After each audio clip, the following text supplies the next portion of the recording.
Gentile goes ahead and keeps his oil in a utensil which is ritually impure, why should that matter?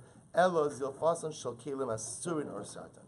Rather, no, what it means is as follows: that the Gentile would often keep his oil in a utensil that had forbidden absorptions, and therefore what Rabbi say? Therefore, the oil would absorb the forbidden absorptions, and that's why it was prohibited for a Jew to use it. Shmuel says to Rav, according to me, this makes sense. Why? Because again, according to me, the issue with the wine of a Gentile, Rabbi say, is what? Is that halacha l'maisa, the Gentile keeps it in utensils which have forbidden absorptions. Because the oil sits in that utensil, then what? It absorbs the forbidden absorptions. So it makes sense according to me.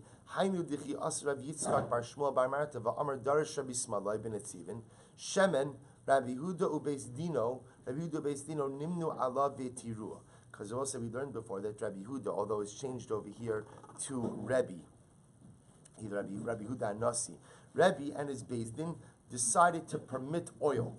They got together, let's say, they decided to revoke an earlier gezerah prohibiting oil, and therefore they now permitted oil. So that makes sense. Kasavar no sein tam lifgam mutter. Because we'll say Rebbe and his Beis Din decided that, you know what, even though there is a forbidden absorption, nevertheless the tam, the taste that comes into the oil from that kli, is what's called no sein tam lifgam.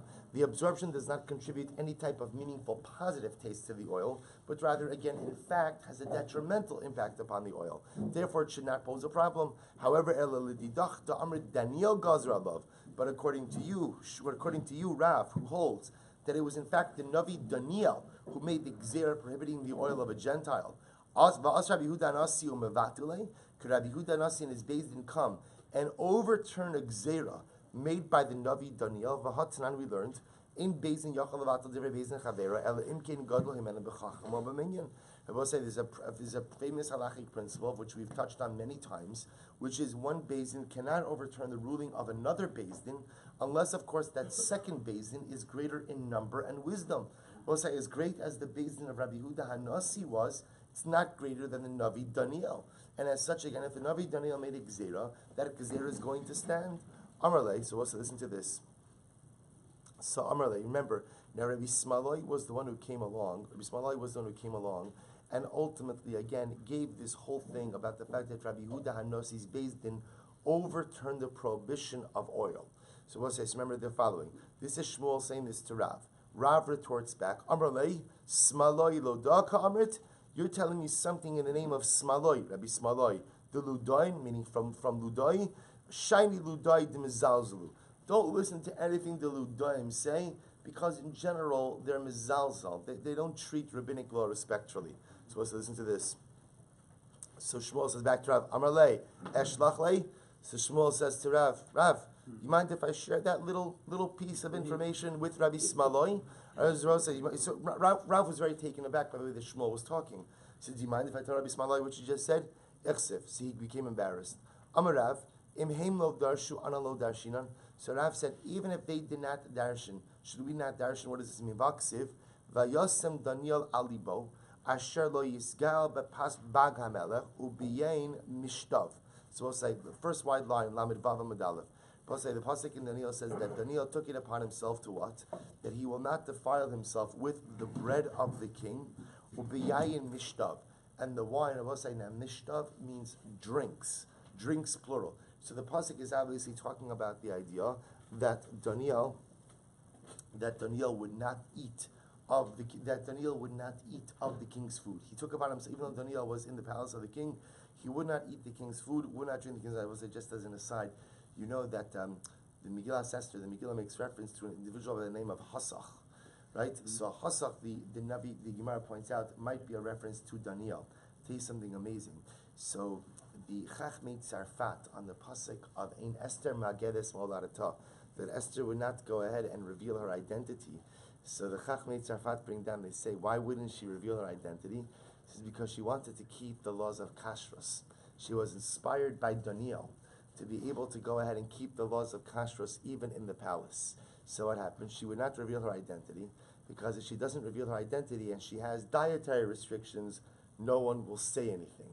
If she has dietary restrictions, so you know how it is, like if somebody's a vegetarian, It's like, oh, vegetarian, mamish, like so sensitive. I mean, they might treat people like garbage, but at least, the animals, mamish, magnificent.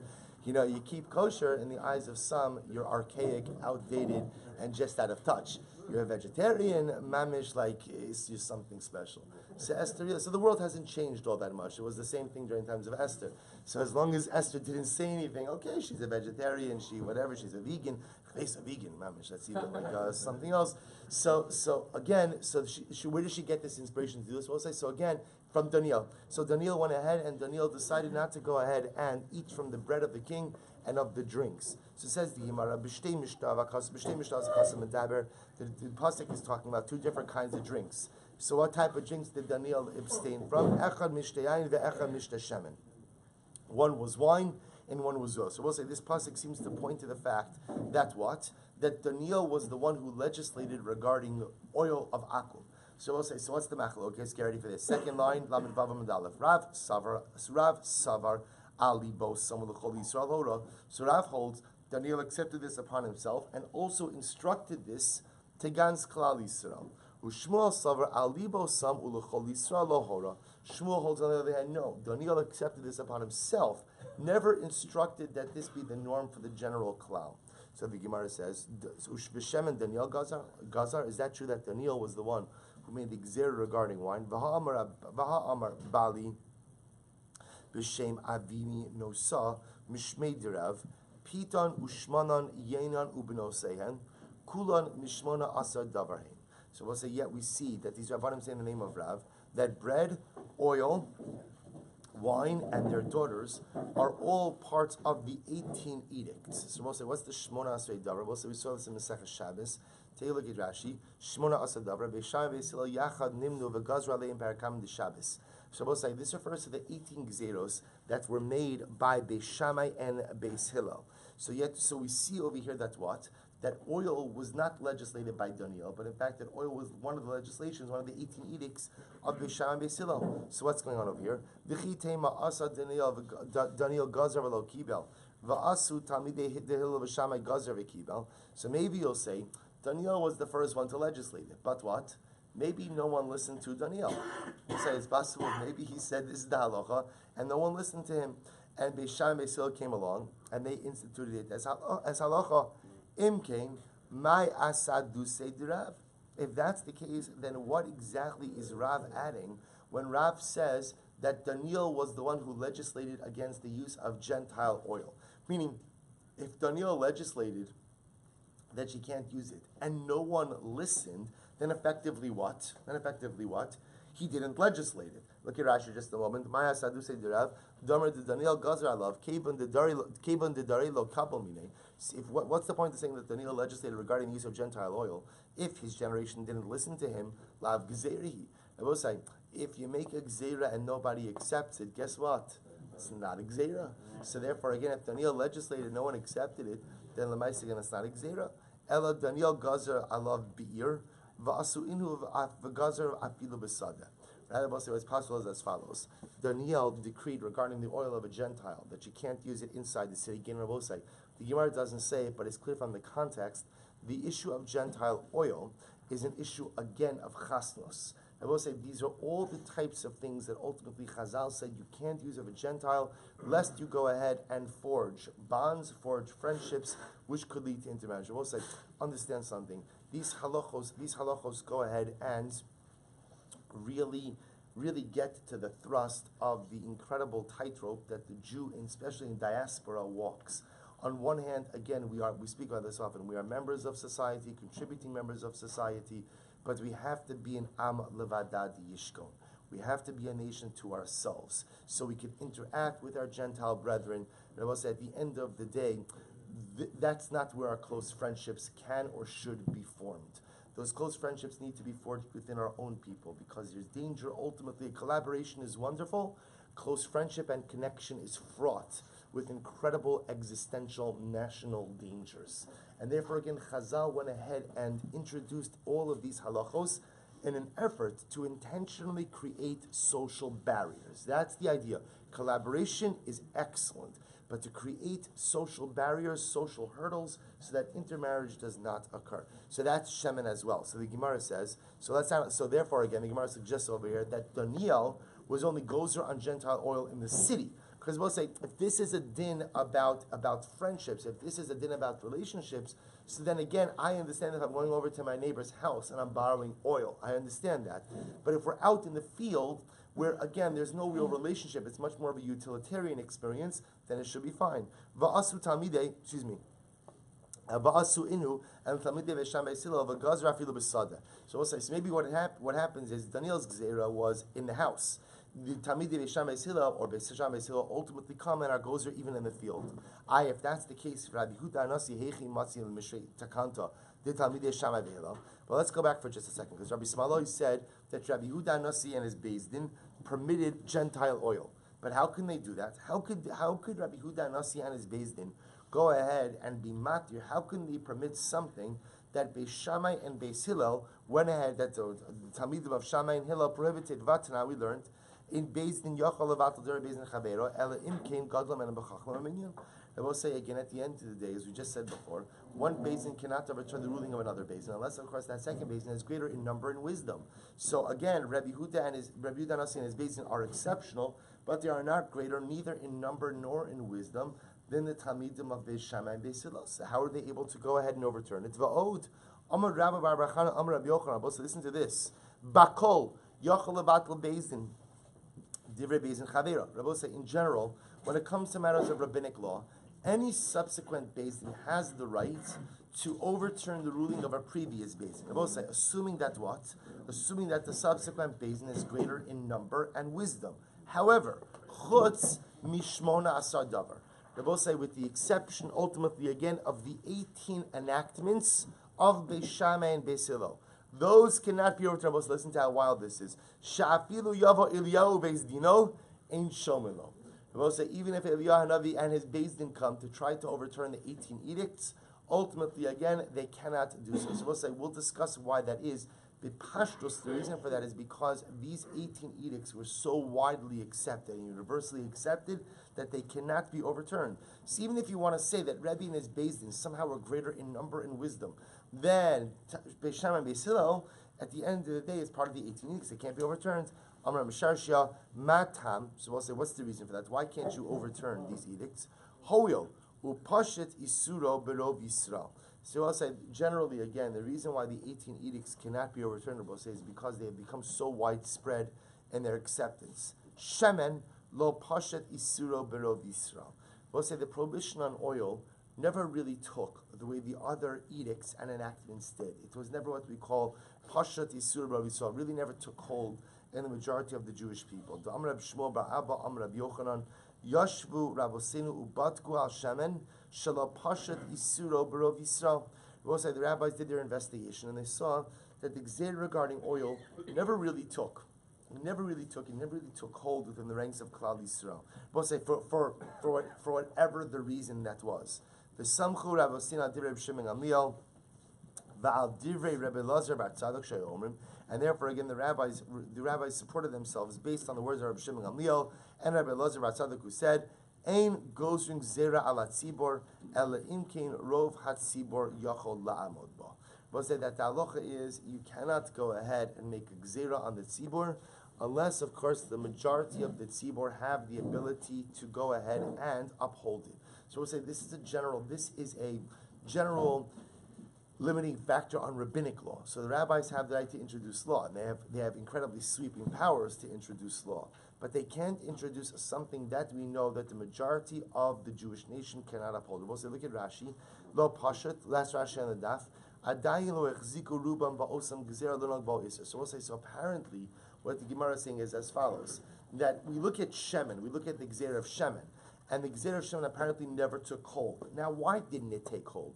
So the Pashas, the reason the Gemara is assuming is because for some reason, somehow, it was a gzer shenetzibur yachalamod bo.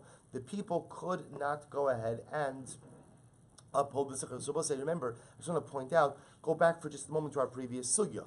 We saw again, in the original version of the halacha of pas akum, so every type of Gentile bread was prohibited. Every type of Gentile bread was prohibited, which means individual Gentile bread, as well as paspalter, as well as Gentile bakery bread. So we'll say it's clear that what happened, what Aruch HaShulchan has an extensive discussion about this. What happened, we'll say, there were places where there was not a Jewish baker. There are places where there just was no Jewish baker available. So what do you do if you live in a town and there's no Jewish baker? So we'll say that becomes Gzeira Shinat Tzibor Yachal Lamod Bo. That's why, again, it turns out that the restrictions ultimately, again, on Gentile bakery bread were relaxed. That where there is no Jewish baker available, so Gentile bakery bread ultimately becomes permitted. So apparently, again, when it comes to shemen, so apparently shemen never really took hold. The Pashas, the Gemara assumes it must have been because it was a Gzeir Shen Tzibur Yachal Lamod Bo. Ravada bar Ava, Mikra. So Ravada bar Ava says, what's the pasuk that supports this assertion that Chazal cannot make a Gzeira, the majority of the Tzibur cannot uphold it? So we'll say the interesting of the Gemara quotes it in the negative. So from Malachi, so the pasuk says, "Ba'meira atem ne'irim ve'aosi atem kovim hagoy kulo." Literally, again, with the curse, you are cursing. Va'osi atem kovim. It is me you are cursing. This Cheshach Baruch Hu speaking. Hagoy kulo, the nation in its entirety. So the Gemara says, "I'ika goy kulo in ilo lo." So we'll say this is obviously talking about in the negative. So Rashi says over here, "V'ma'ira atem ne'irim atem mekablim aleichem gzeira ba'arur ubiklala." You accepted upon yourself a halacha. Actually, you accepted upon yourself a gzeira ba'arur ubiklala, and the ramifications of if you don't uphold it ultimately is a curse. V'nesar aleichem v'achar kach osi atem kovim gozlim sha'atem nenim shuv min harum. So we'll say the idea over here from the pasuk in Malachi is that something becomes binding. In this case, it's the curse becomes binding. If the nation accepts it, the Gemara understands over here the same is true with rabbinic law as well. It becomes binding if what? If the nation of Klal Yisrael, obviously Abba saying nation of Klal Yisrael doesn't mean 100%. It means the majority of the Klal accepts it. But if the majority does not accept it, ultimately it does not become binding. Abba say, take a look at Tosfos for just a moment. I'ika gai kulo tap Tosfos lamed vav amadays. Perish ina chala kishar gzeros v'yichol ispatal av bebezdin katan. So we'll say what it means is as follows. What it means is if the entire nation doesn't accept it, it means, well, actually, let me finish. I'm sorry. After Beis Katan, miu chalahi le'inyan shetzricha shum heter. Shahari shemen nagu ba Israel. So Tosfos just points out what the parameters of this. Whenever Chazal make a halacha, we'll say it's binding and it's chal. What does it mean that if the majority of the tzibur doesn't accept it, it doesn't become law? What it means is as follows: that it's not bound by the normal laws of revocation. The normal laws of revocation of Osai is when a Beis makes a gzeira, you need a Beis of greater number and wisdom to overturn it. That's only true if the gzeira was accepted by the majority of Klal Yisrael. If the gzeira was never accepted by the majority of Klal Yisrael, it's still on the books, it's still a halacha, but what? Even a smaller Beis has the ability to overturn it. So that's what I will say. In our case over here, even if you want to say that shemen was instituted by Daniel, even if you want to say that shemen was instituted ultimately by Beis Shammai and Beis Hillel, because apparently it never took, the Gzeira never took among the majority of Klal Yisrael, therefore what? Even a smaller Beis Din, like the Beis Din of Rabbi Yehuda HaNasi, has the ability to overturn it. So Gufa, Amar Bali, Amar Avimi no Sam Mishmei Derav. So we'll say, let's go back and analyze the rice that we just read for just a moment.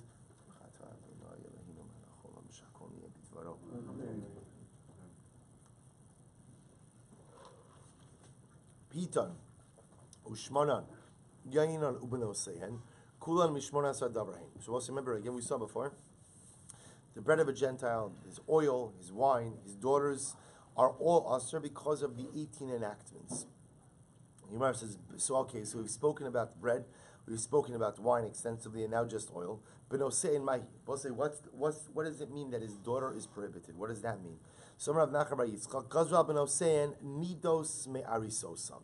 So we'll say the rabbinic enactment was that a Gentile girl is treated as a nida, even from her cradle. And we'll say, now what does this mean? Take a look at Rashi. Me'arisosan, mikatnusan shein shochvos ba'arisa shikomer. So we'll say the idea is, remember, the halachos of nida on a technical biblical level only apply to a Jewish woman. They don't apply. I mean, there is no tumas nida by a Gentile woman. It is only by a Jewish woman. So one of the 18 enactments was that a Gentile girl, even from the time she's a baby, is treated like a nida. What's the ramifications of being treated like a nida? Remember again, it means the ability to transmit tumah under certain circumstances. So therefore, Chazal decreed that a Gentile girl, even from the cradle, should have the status of a nida. Ugniva mishmei dirav amar kulan mishum avodas kochavim gazru b'hem. What was the point ultimately again of this gzera? Lest we come to worship idolatry. Dichi asrav achabar ada amar Yitzchak gazru al pitan mishum shmanan. So we'll say ultimately again the rabbis made their gzera against the bread of a Gentile, lest you come to consume the oil of the Gentile. My ul made the shemen impas. I don't understand. You make it sound like consuming oil is more chamer than consuming bread. So we're consuming the bread lest you come to consume the oil. No. Ella al pitan ushmanan mishum yenon. Rather, the way to read it is as follows. The rabbis legislated that you can't partake of the bread or of the oil of a Gentile, lest you come to drink his wine. Va'al yenon mishum beno sehen. And it will say they decreed regarding the wine, lest you come to marry their daughters. Va'al beno sehen mishum davar acher. And they legislated regarding marrying their daughters, of both sides, lest what? Because of davar acher. Lest you come, now we assume davar acher means avodah zara. That's what we assume, but we'll define that. Va'al davar.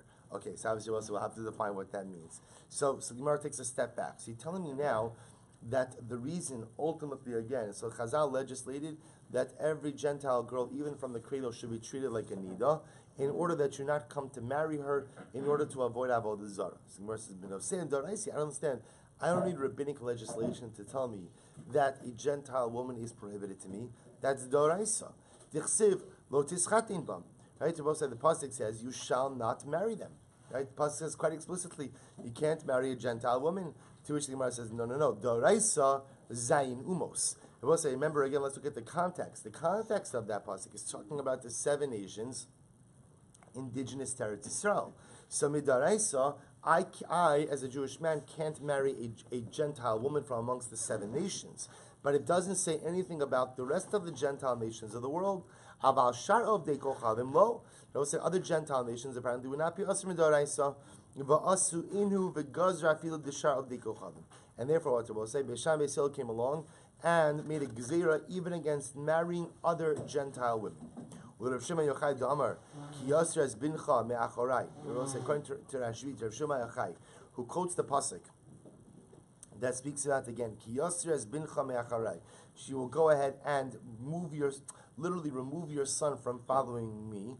L'rabos kol hamasiros. We'll say Rabbi Shimon Yochai comes along to say that pasuk prohibits a Jewish man from marrying any Gentile woman. Why? Because effectively that child will not be Jewish, and HaKadosh Baruch Hu says that union will cause this child to no longer follow me. Rashbi understands this to be a prohibition regarding any form of intermarriage, whether it was Zayin Umos or any other Gentile woman.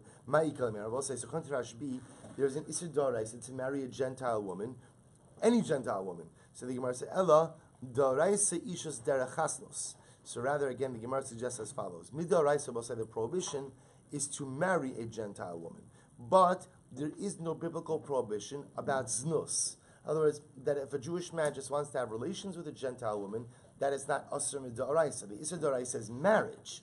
Znus is not isur midoraisa. V'asur inu gazer afilu derech znus. And what happens? Beisham Beisil came along and said that not only is marriage asur midoraisa, but what? We're going to make znus asur midirabanan. To which the Gemara says, 1 second. Znus nami bebeistino shel shem gazu. I don't understand. Of course, znus is asur. Meaning again, that gezerah is even older. In the Beis Din of Shem and Aver, right? It was in the Beis Din of Shem and Aver, they already went ahead and legislated against znus, that you can't, I will say that you can't engage in immoral, in active relations with someone who you're not married to. Dichsiv vayomer Yehuda hotziuhu v'tisaref. Yehuda will say this is by the episode of Yehuda and Tamar, right? When no one knew yet who the father of Tamar's child was. So what happens? Well, say they thought that she had committed an act of znus. What was the punishment for this act of znus? Apparently it was death penalty. See over here that already they have legislated earlier that znus is punishable by death. And I will say this was outside of the this was obviously outside of the context of marriage. To which the Gemara says, Ella, the Reis, listen to this. Rather, the Gemara suggests as follows. Midaraisa, Ovid Kochavim Haba Bas Yisrael, Demashcha Basrei. Rather, says the Gemara, who has relations with a Jewish woman. That's the issue d'oraisa. Why Rabbi say Demashcha Basrei? Because she will be drawn after him. The assumption is that the woman follows after the man. Therefore, if the Gentile man has relations with the Jewish woman, she will be pulled after him. Aval Yisrael ha'abal avedes kochavim lo. But if a Jewish man has relations with a Gentile woman, so we'll say quote unquote, that's not Asr Midoraisa. Va'aseinu gazar afilu Yisrael ha'abal avedes kochavim. But ultimately, again, and then Beis Shammai came along and said that what? No, even a relations between a Jewish man and a Gentile woman will also be Asr. To which the Gemara says, 1 second. Yisrael ha'abal avedes kochavim halacha leMoshe miSinai. Of course, it is Asr for a Jewish man to have relations with a Gentile woman. We'll say that is a halacha leMoshe miSinai. Where do we know that from? Da'amar mar habol aramis kanan poginbo. We'll say because we learn that if a Jewish man has relations, an aramis, we'll say literally means an Aramean woman. It means a Gentile woman. Kanan poginbo. We'll say again, a zealot has the right to kill him. We'll say where do we know that from? You know the episode of Pinchas. That's after the Pinchas, right? Zimri has relations with Kazbi, who was a Midianite princess. We'll say that as a Jewish man having relations with a non-Jewish woman. The halacha is ultimately, again, a zealot who was Pinchas is permitted to kill him. Amarlei d'oraisa befarhesya ukemaisa shahaya. You're right, mid-d'oraisa will say that it's asur. When is it asur? Befarhesya in public. In other words, when there's an element of chilul Hashem. When there is an element of desecration of God's name involved in this relationship, that's when ultimately, again, it is asur mid'oraisa, and the kanoi, the zealot, has the right to kill such an individual. Kimaisa shaya, like what occurred with Pinchas. Va'ase inhu gazra afilu b'tzina. So we'll say, Beis Shammai still come along and they say what? That such a relationship will be asur mid'rabanan, even in private, even when there is no element of chilul Hashem. The relationship will still be asur. So the Gemara says, b'tzina. But again, private relations between a Jewish man and a Gentile woman, nami bebeis dino shel chashmonai gazu. We both say that was the Hasmonean Beis Din, right? The Beis Din of the Chashmonai prohibited that. The Asr Avdimi Amar Beis Din shel chashmonai gazu. Yisrael haba al avedes kochavim chayiv mishum nashga. We both say in the Chashmonai Beis Din, they already goes there that if a Jewish man has relations with a Gentile woman, he is chayiv because of nashga. We both say what's nashga? Nashka refers to Nida, Shivcha, Goya, and Ishes Ish. These are the various prohibitions that a Jewish man goes ahead and violates in the event that he has relations with a non-Jewish woman. Take a look at Rashi for just a moment.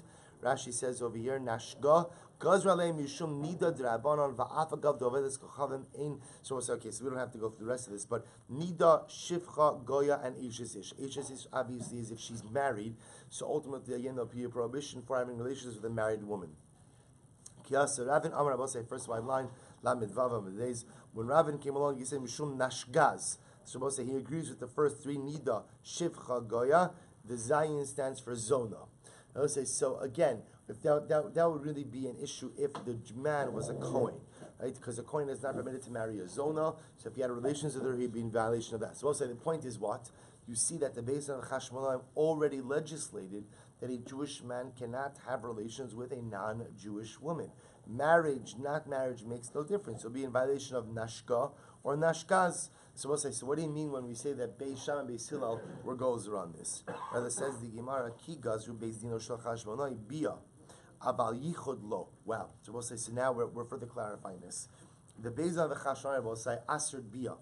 They did not aser yichud. Right? So we'll say means yichud means being alone with a Gentile woman. Va'ase in whom gazru afilu yichud. Beis Shammai Beis Hillel came along and will say, what did they prohibit? They prohibited even yichud. Right, that a Jewish man cannot be secluded with a Gentile woman. To which the Gemara says, Yichud, Nami Beis Dino Shel David Gazru. Both say Yichud is an even older enactment. Yichud, the prohibition of Yichud, was already enacted by David HaMelech's Beis Din. Dam Rav Yehuda, Ba'os Shah Gazru Al Yichud. After that event, David HaMelech was Gozra on Yichud. I will say, what event is it referring to? Rashi says over here, Ba'os Shah, Maisa Amnon V'Tamar. We'll say, remember again, this was the episode of, so remember, we go back to our very limited knowledge of Navi. And I will say again, remember, there's the episode of Amnon and Tamar were half brothers, half sister, right? Half brother, half sister. No, half brother, half sister, that doesn't make sense. They were half siblings, right? They shared the same father, two different mothers. Amnon falls in love with his sister, his half sister Tamar. Avshalom counsels him and tells him, listen, here's the deal, pretend like you're sick. Ultimately, again, ask Tamar to help you out, and then you'll be alone with her. So Amnon does this, feigns illness. Tamar comes, Amnon rapes Tamar, and ultimately, again, a very twisted and horrific story in the family of David HaMelech. So I will say what happens after that episode. So David and his Beis Din were gozer about Yichud, that they said ultimately you can't be alone with someone who is an erva to you. So we'll say, so what do you mean? How can you say that Beis Shammai Silber goes around Yichud with a Gentile woman? That was already prohibited from the times of David HaMelech, to which the Gemara says, Amri Hasam, Yichud Vas Yisrael. David HaMelech was gozer about Yichud regarding a Jewish woman. Aval Yichud Davadas Kochavim Lo. I will say David was not gozer regarding Yichud with a Gentile woman. Va'asu inu gozer afilu Yichud Davadas Kochavim. And Beis Shammai Silber came along and were gozer Yichud regarding an Avadas Kochavim. To which the Gemara says, 1 second. Yichud B'Yisrael Doraisihi. Well, let's take a step back. We don't need David HaMelech and his Beis Din to create an enactment regarding Yichud with a Jewish woman. That is Asur Doraisa. Rabbi Yochanan Mishram Yotzadek Remez Li Yichud Min HaTorah Minayin. From where do we see a scriptural allusion to the concept of Yichud? Shneimar Ki Yisitcha Achicha Benimecha. Both the Torah is speaking about over here someone who entices you to worship idolatry. So the way the Torah talks about, and the Torah says the idea that such a person has to be executed. So the Torah says over here, Ki yisitcha achicha benimecha. If your brother, the son of your mother, will entice you to worship idolatry. So Gemara says, V'chi ben aim mesis, ben av eno mesis. I don't understand. Does the brother, who is the son of your mother, does he entice you to worship idolatry, but your brother, who is the son of your father, doesn't? Why does the Torah phrase it as your brother, the son of your mother? Ella, ben misached imimo. But rather, was the Torah speaking about are two people who spend a lot of time together. When would two brothers spend a lot of time, more time together? If they are both sons of the same mother. If they're maternal brothers, they would end up spending much more time in secluded areas together. Masha'in Kain, paternal brothers, we assume, are not as close. So we'll say, so what do you see from here? But you see from here something very interesting, which is that a son could be alone with his mother. Ben misyachet im imo, ve'ein acher misyachet im kol haraya shebetorah. The Rebbe say, ultimately, again, I have the ability to be miyachid with my mother, even though one's mother, ultimately, again, is an erva. Even though one's mother is a prohibited relationship. But it's a mother, it's not just a mother, by the way, it's immediate family. That'll be ultimately, again, the exception to this. But in general, again, other ervos, even if they are related to me, Rabbi say there will be an issue of yichud. So we'll say, you see from here that yichud is, now I always want to point something out. The lashon of the Gemara is remez. Where can I find the scriptural allusion? But the Gemara is saying is the fact that there's a scriptural allusion tells me that I don't need a novel new rabbinic law. The idea is it has biblical roots.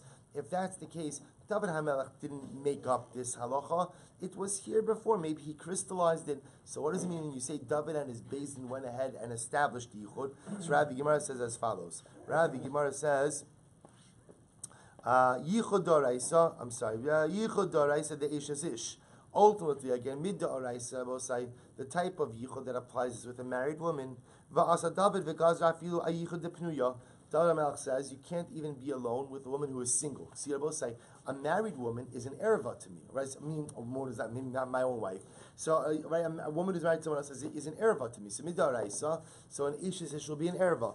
Beis Din of David comes along and is gozer even on a pnuya. You can't even be alone with a single woman. I will say, technically speaking, a single woman is not an erva to me, but I still can't be alone with her.